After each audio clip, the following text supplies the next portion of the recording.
coming in on this and working with Ridley, tell us about, first of all, how you got to the project, and then a little bit about the sort of the nature of that collaboration.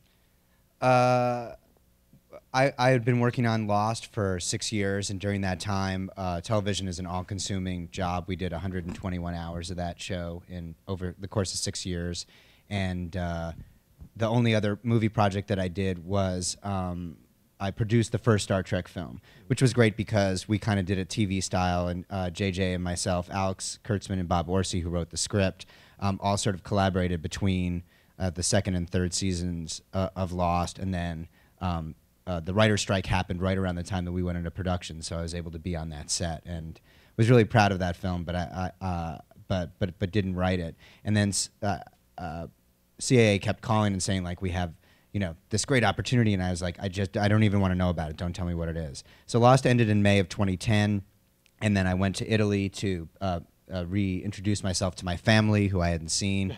They were doing well. We had a lot of catching up to do. So we were in Europe for a month, and then I came back, and I got a phone call. I was driving on Ventura Boulevard in Studio City. I had just had a very nice lunch at Arts Delicatessen, and my agent called me and said, Ridley Scott's going to call you in 5 minutes. Are you available? And I slammed on the brakes of my car, which is what you do when you get that call.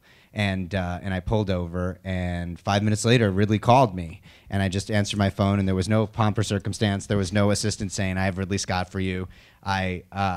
He was just like, hey, dude, I'm sending you a script. And I was like... Did he actually say dude? He calls me dude. Still, I'm not entirely sure he knows my name. At the time, I thought I was like, this is a case of mistaken identity. He thinks I'm someone else, like David Benioff or something, but I'm just going to roll with it. And I said, yeah, absolutely. I'll read anything that you send me. So I called my agent back, and I said, do you know what this is? And he says, I have no idea. So about 2 hours later, a guy showed up at my house, and he handed me a screenplay, and he said, I'll be waiting in my car in front of your house, and when you're finished, you can hand it back to me. And right then I was like, this is the alien thing that I've been hearing about. Yeah. And so I'm sure you are a geek like me. We'd been tracking the fact that Ridley was going to direct an alien prequel.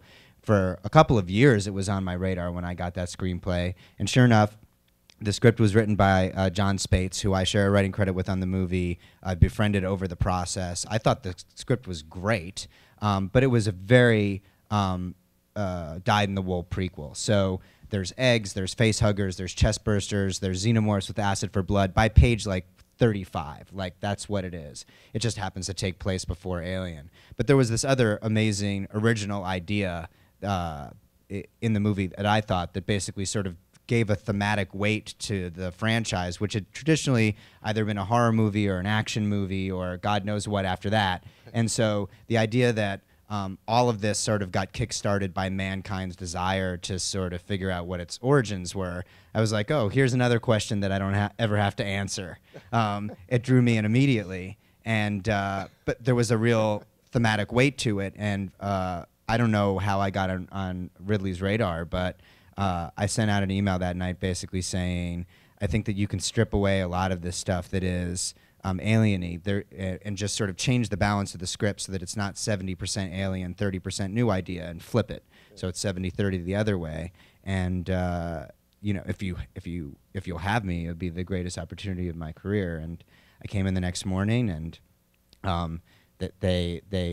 I met Ridley for the first time, and I had written this whole speech about how he had influenced me and how amazing he was, and I got about 7 words into it, and he was like, all right, let's get to work. And he was very kind of, he was exactly the Ridley that I wanted him to be. And they hired me, and all through the process, I just kept taking every opportunity I could to travel out of my body and say, oh my God, Ridley Scott is talking to you right now. You exist. He's acknowledging the words that are coming out of your mouth. Please don't get fired. Don't say anything stupid. And I think I made it. I mean, we made it through the opening weekend. He could still fire me, but it was an opportunity. No matter what happens from here, just getting to work with a real legend, and I think that word gets thrown around a lot, and visionary and icon, but he's all of the above. Yeah, absolutely.